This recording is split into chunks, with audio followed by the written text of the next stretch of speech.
Hello everyone, welcome to ದಾರಾ ಮೈಸೂರು. ಇವತ್ತು ನಾನು ಇನ್ನೊಂದು ಮೇಕಿಂಗ್ ವಿಡಿಯೋ ತೋರಿಸ್ತಾ ಇದ್ದೀನಿ. ಇದು ಬಂದು ಸ್ಲ್ಯಾಂಟಿಂಗ್ ಆರ್ಚ್, ಪಿಕೋ ಸ್ಟಿಚ್ಚಲ್ಲಿ ಸ್ಲ್ಯಾಂಟಿಂಗ್ ಆರ್ಚ್ನ ಯಾವ ರೀತಿ ಮಾಡೋದು ಅಂತ ಹೇಳ್ಬಿಟ್ಟು ನೋಡಿ. ಈ ಡಿಸೈನ್ ಈ ಥರ ಇರುತ್ತೆ. ಸೊ ಫಸ್ಟಿಗೆ ನಾವು ಸ್ಯಾರಿಗೆ ಲಾಕ್ ಆದಮೇಲೆ ಈ ಥರ ಒಂದು ಬೀಡನ್ನ ಆ್ಯಡ್ ಮಾಡ್ಕೋಬೇಕಾಗತ್ತೆ. ನಿಮಗೆ ಬೀಡು ಯಾವ ರೀತಿ ಬೇಕು ಆ ಥರದ್ದು ರೌಂಡ್ ಬೀಡ್ ಬೇಕಾ, ಇಲ್ಲ ಪುಟ್ಟದು ಫ್ಲವರ್ ಶೇಪ್ ಸಿಗುತ್ತೆ, ಯಾವ್ದು ಬೇಕೋ ಅದನ್ನು ನೋಡಿ ಆ್ಯಡ್ ಮಾಡ್ಕೊಳ್ಳಿ. ಆದಮೇಲೆ ಬೀಡ್ ಲಾಕ್ ಮಾಡಬೇಕು.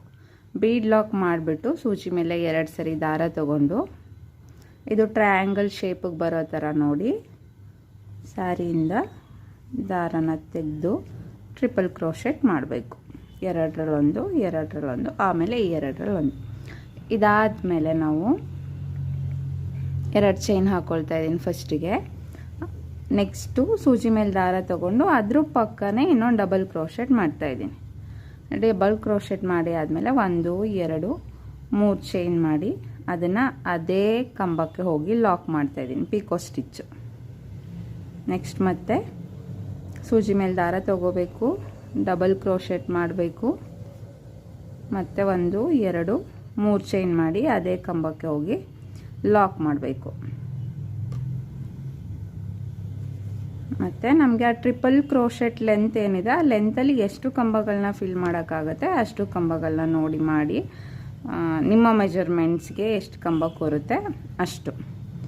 ಈ ಡಿಸೈನ್ಗೆ ಕುಚ್ಚು ಬೇಕಂದರೆ ಆ್ಯಡ್ ಮಾಡ್ಬೋದು, ಇಲ್ಲಾಂದರೆ ನಾವು ಬಾರ್ಡರ್ ಡಿಸೈನ್ ಟೈಪ್ ಕೂಡ ಮಾಡ್ಕೋಬೋದು. ಸಿಂಗಲ್ ಕಲರ್ ಸ್ಯಾರಿ ಎಲ್ಲ ಇದ್ದಾಗ ಈ ಥರ ಗೋಲ್ಡ್ ಬೀಡನ್ನ ಯೂಸ್ ಮಾಡಿ ಸಿಂಗಲ್ ಕಲರಲ್ಲಿ ಮಾಡಿದ್ರೆ ತುಂಬ ಚೆನ್ನಾಗಿರುತ್ತೆ. ಕಲರ್ ಆಪ್ಷನ್ಸ್ ಇದ್ದರೆ ಸ್ಯಾರಿನಲ್ಲಿ ನಾವು ಇದಕ್ಕೆ ಕುಚ್ಚು ಕೂಡ ಆ್ಯಡ್ ಮಾಡ್ಕೋಬೋದು. ನೋಡಿ 2ರಲ್ಲೊಂದು,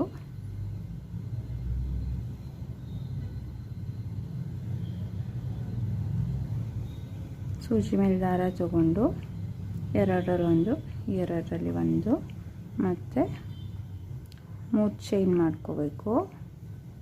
ಅದನ್ನು ಅಲ್ಲಿಗೆ ಲಾಕ್ ಮಾಡಿ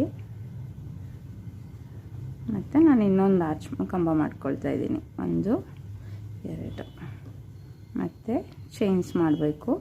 ಚೈನ್ಸ್ ಮಾಡಿ ಅದೆಲ್ಲಿಗೆ ಅದೇ ಕಂಬಕ್ಕೆ ಹೋಗಿ ಲಾಕ್ ಮಾಡಬೇಕು. ನೋಡಿ, ನನಗೆ 1 ಟ್ರಿಪಲ್ ಕ್ರೋಶೆಟ್ ಲೆಂತಲ್ಲಿ ನಾನು 6 ಪಿಕೋ ಸ್ಟಿಚಸ್ ಮಾಡ್ಕೊಂಡಿದ್ದೀನಿ.